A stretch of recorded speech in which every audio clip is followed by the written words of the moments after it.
आकाशे भी खेलने लगे, जैसे सागर महकने लगे।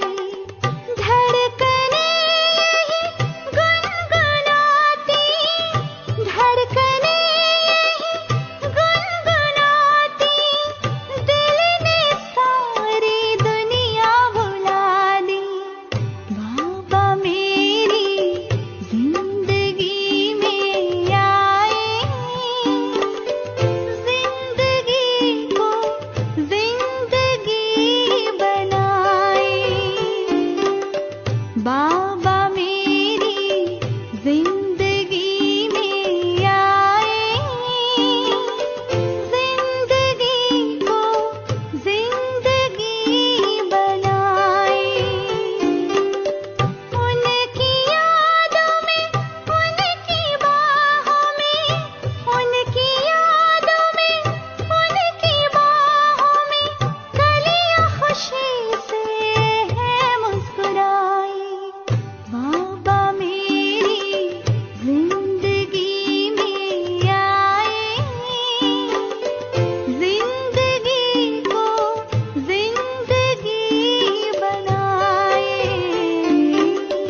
बाबा मेरी जिंदगी में आए,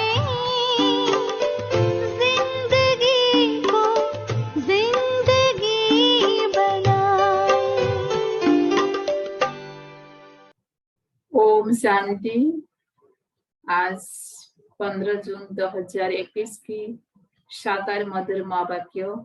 मीठा बाबा कहते, मीठे बच्चे अतीन्द्रिय सुख का अनुभव करने के लिए सदा इसी स्मृति में रहो कि हम किसके बच्चे हैं। अगर बाप को भूले तो सुख गुम हो जाएगा। प्रश्न, बाप के मिलने की स्थायी खुशी किन बच्चों को रहती है? बाप के मिलने की स्थायी खुशी किन बच्चों को रहती है?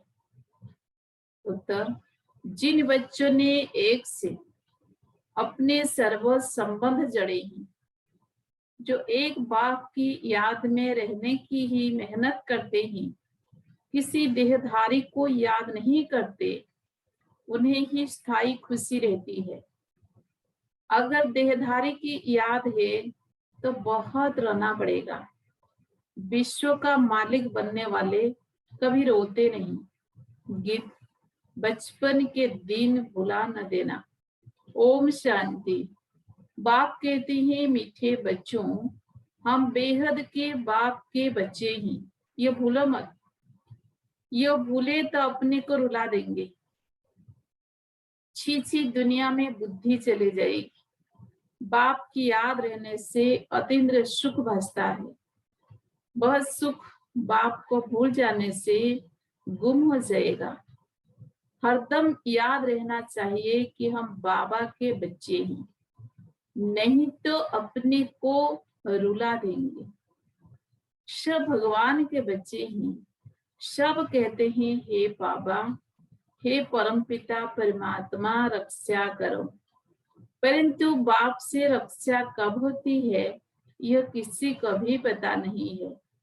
साधु संत आदि कोई भी नहीं जानते कि बाप से हमको मुक्ति, जीवन मुक्ति कब मिलनी है, क्योंकि भगवान को ही कण कण में कह दिया है।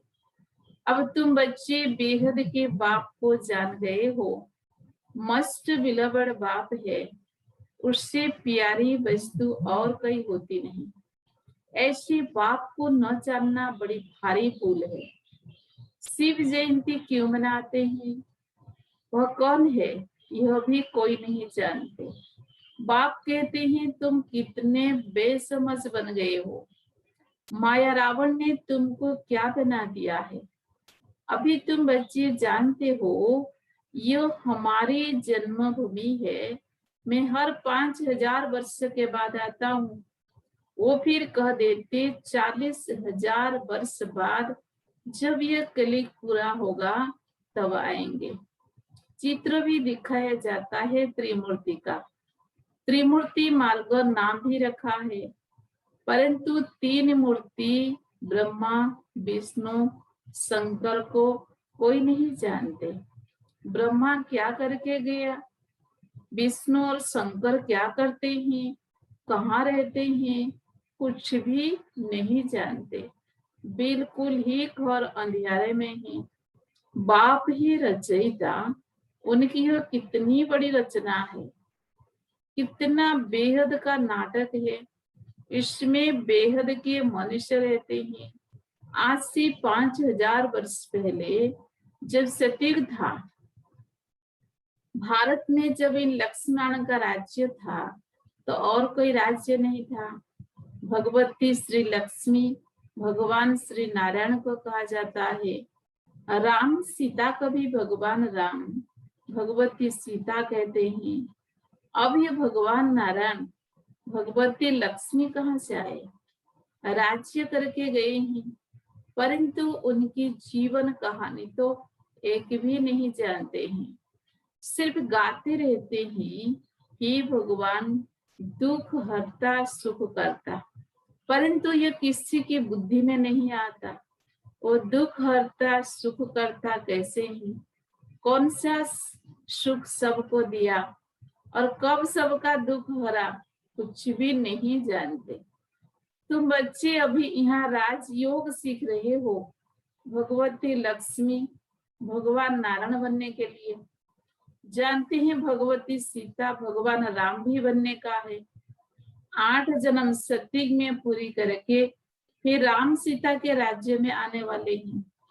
21 जन्म के लिए बेहद की राजाई तुम यहाँ स्थापन कर रहे हो। तुम भगवती भगवान स्वर्ग के मालिक बन रहे हो। स्वर्ग कोई आसमान में नहीं है, यह भी किसी को पता नहीं है। बिल्कुल ही तुच्छ बुद्धि है। कहते हैं फलाना स्वर्ग पधारा, परंतु समझते कुछ भी नहीं है। अच्छा, क्या क्रिश्चियन बौद्धिक सब हेवन में जाएंगे? वो बाद में आकर अपना धर्म स्थापन करते हैं, तो फिर वो स्वर्ग में कैसे आ सकते? स्वर्ग किसको कहा जाता है यह भी उनको पता नहीं है। सन्यासी लोग कहते ज्योति ज्योत समाया, कोई फिर कहते निर्वाण धाम गया। निर्वाण भी तो लोक है ना, वह तो निवास स्थान है। ज्योति ज्योत में लीन होने की बात ही नहीं है। ज्योति में मिल जाए तो फिर तो आत्मा ही खत्म हो जाए, खेल ही खत्म हो जाता है। इस ड्रामा से कोई भी आत्मा छूट नहीं सकती, कोई भी मकसद को पा नहीं सकते। गीत का अर्थ भी कोई समझते नहीं है, ना जीवन मुक्ति का अर्थ समझते हैं, ना आत्मा परमात्मा का अर्थ समझते हैं। बाप कहते हैं तुम्हारी शकल तो मनुष्य की है, जो इन देवताओं की भी थी। सतयुग आदि में देवताएं थे, उन्होंने 25 वर्ष राज्य चला। बाकी 25 वर्ष की बात है जिसमें और सब धर्म आते हैं। 5000 वर्ष के बदले मनुष्य कह देते लाखों वर्ष कल्प वृक्ष की आयु है, परंतु तुम्हारी बात समझने के लिए भी नहीं आएंगे। हाँ, आएंगे भी वही जिन्होंने कल्प पहले आकर समझा होगा। पहले तो समझाना है। एक है हद का सन्यास, जो सन्यासी लोग घर बार छोड़ जाए, जंगल में रहते हैं। पहले पहले वो सत प्रधान थे, फिर अब तम प्रधान बने हैं। तो जंगलों से लौट कर आए, बड़े बड़े महल बनाए हैं। इन सन्यासियों ने भी पवित्रता के आधार पर भारत को थमाया जरूर है, भारत की सेवा की है। ये सन्यास धर्म नहीं होता तो भारत एकदम विकारों में जल मरता, पतित बन जाता। यह भी ड्रामा बना हुआ है। उन्होंने पहले पवित्रता की ताकत थी जिससे भारत को थमाया है। इन देवताओं का जब राज्य था तो भारत कितना साहूकार था। इन्हों के इतने बड़े बड़े हीरे जवाहरों के महल थे, वह कब कहाँ गए? सब नीचे चले गए। लंका और द्वारिका के लिए कहते हैं समुद्र के नीचे चली गई, अभी तो है नहीं। सोने के महल आदि सब थे ना, जब मंदिरों आदि में हीरे जवाहरत लगा सकते हैं तो वहां क्या नहीं होगा। कितनी तुम बच्चों को खुशी होनी चाहिए। बाबा फिर से आया हुआ है, कहते हैं बाप को याद करो। याद एक को ही करना है जिससे विकर्म विनाश होते हैं, परंतु वो भूल जाते हैं और देहधारी की याद आ जाती है। देहधारी की याद से तो कुछ भी फायदा नहीं। बाप कहते हैं माँ में कम याद करो, किसी भी देहधारी को याद नहीं करो। अम्मा मरे तो भी हलवा खाना, एक बाप की याद से ही कमाई है। हम शिव बाबा के बच्चे ही, उनसे वर्षा लेना है। इस समय बाप को याद नहीं किया तो फिर बहुत पछताना पड़ेगा, रोना पड़ेगा। विश्व के मालिक बनने वालों को रोने की क्या दरकार है। तुम बाप को भूलते हो तभी माया थप्पड़ लगाती है।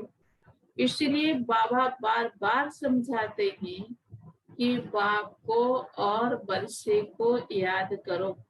अमरनाथ ने अमरपुरी में एक पार्वती को 2 बैठ अमर कथा नहीं सुनाई होगी, जरूर बहुत होंगे। जो भी मनुष्य मात्र है सबको बाप समझाते हैं कि पतित मत बनो, ये अंतिम जन्म पवित्र बनो। महास्वर्ग में कोई विकार नहीं होते, अगर वहां भी विकार होता तो फिर स्वर्ग और नरक में फर्क क्या हुआ। देवी देवताओं की महिमा गाते हैं, सर्वगुण संपन्न, 16 कला संपूर्ण आदि। भगवान आकर भगवान भगवती ही बनाएंगे, शिवाय भगवान के कोई बना ना सके। भगवान तो एक ही है, गाया भी जाता ही भगवान भगवती की राजधानी।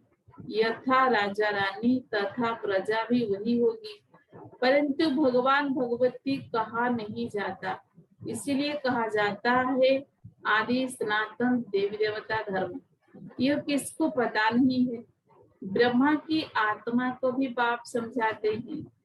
एक बाप की, एक दादा की 2 आत्माएं है ना।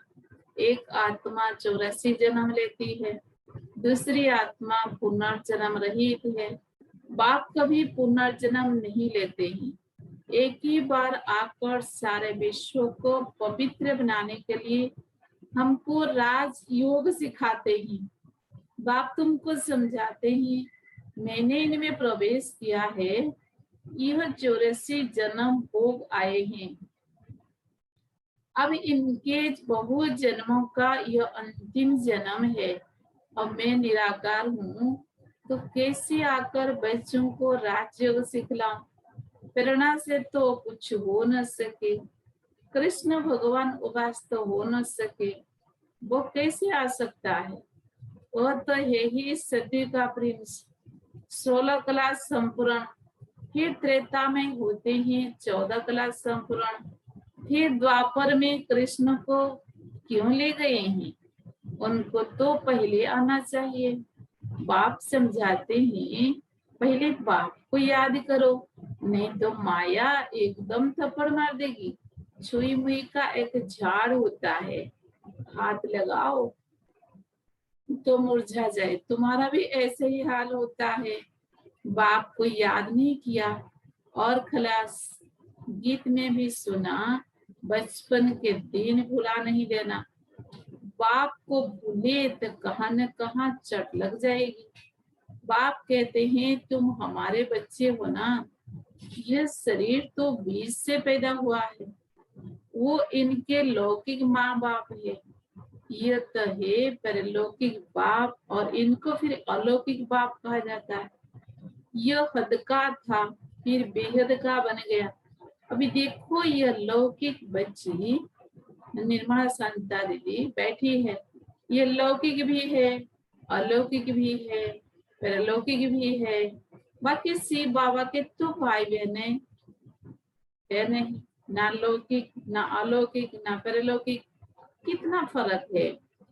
एक बाप का बनना मासी का घर नहीं है, ऐसे बाप से संबंध जड़ना है, टाइम लगता है। शिव बाबा की याद में रहना बड़ी मेहनत है। कई 50 वर्ष से रहने वाले भी सारा दिन शिव बाबा को याद भी नहीं करते, ऐसे भी है। और सबको भूल एक को याद करना बहुत बहुत मेहनत है। कोई 1% याद करते हैं, कोई 2%, कोई 0.5% भी मुश्किल याद करते हैं। यह बड़ी भारी मंजिल है। तो बाप समझाते बचपन को नहीं भूलना, बाप से स्वर्ग का वर्षा मिलता है। तुम जानते हो हम जीते जी मर कर बाप के आकर बने हैं नई दुनिया में जाने के लिए। तो तुम्हें स्थायी खुशी रहनी चाहिए। ओहो, हम डबल शीरदास बनेंगे।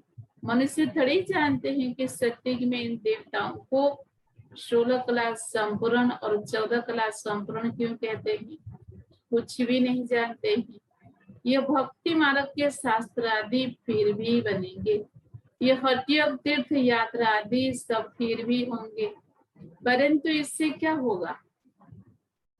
क्या हेवन में जाएंगे? नहीं, बहुत रिद्धि सिद्धि से काम करते हैं। रिद्धि सिद्धि वाले बहुत है, हजारों मनुष्य उनके पिछाड़ी पड़ते रहते हैं। रिद्धि सिद्धि से बहुत घड़ियां आदि चीजें निकालते हैं। ये थोड़ी समझते कि यह अल्पकाल के लिए सब है, इसमें बहुत मेहनत करनी पड़ती है। ये रिद्धि सिद्धि आदि सीखने की भी हिसाब होती है। कितने लाखों मनुष्य उनके पिछाड़ी पड़ते हैं। तुम बच्चे जानते हो हमको बाबा से स्वर्ग का वर्षा मिलता है। इन आंखों से जो कुछ देखते हो वो नहीं रहेगा। बाप समझाते हैं तुम अशरीर आए थे, फिर शरीर 7 पाठ बजाया। अगर 84 लाख का हिसाब किताब बताए तो 12 मास लग जाए, हो ही नहीं सकता। 84 जन्मों का हिसाब किताब बताना तो बिल्कुल सहज है। तुम 84 का चक्र लगाते रहते हो। सूर्यवंशी है तो चंद्रवंशी नहीं। सूर्यवंशी घराना पूरा हुआ फिर चंद्रवंशी बने। अभी तुम जानते हो हमें ब्राह्मण वंशी फिर देवता वंशी बनना है, इसीलिए हम पढ़ाई पढ़ रहे हैं। फिर सीढ़ी नीचे उतरते उतरते वैसे शूद्र वंशी बनेंगे।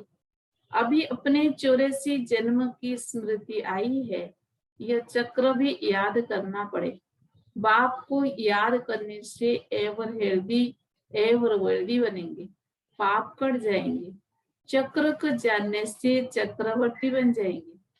तुम जानते हो यह पुरानी दुनिया कब्रिस्तान बननी है, कुछ भी नहीं रहेगा, खत्म हो जाएगा।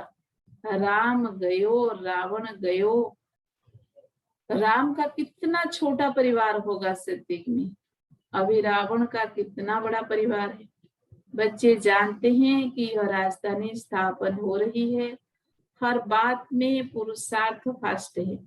बाप पुरुषार्थ कराते हैं, बच्चे मुझे याद करो। जिस बाप से अथाह स्वर्ग की बादशाही मिलती है, क्या उनको याद नहीं करेंगे? बाप स्मृति दिलाते हैं कि तुम स्वर्ग के मालिक थे, अब फिर से पुरुषार्थ कर स्वर्ग के मालिक बनो। अच्छा, मीठे मीठे सिकी लते बच्चों प्रति माता पिता बाप दादा का याद प्यार और गुड मॉर्निंग। रूहानी बाप की रूहानी बच्चों को नमस्ते। हम रूहानी बच्चों की रूहानी बाप दादा को भी याद प्यार गुड मॉर्निंग, नमस्ते नमस्ते नमस्ते।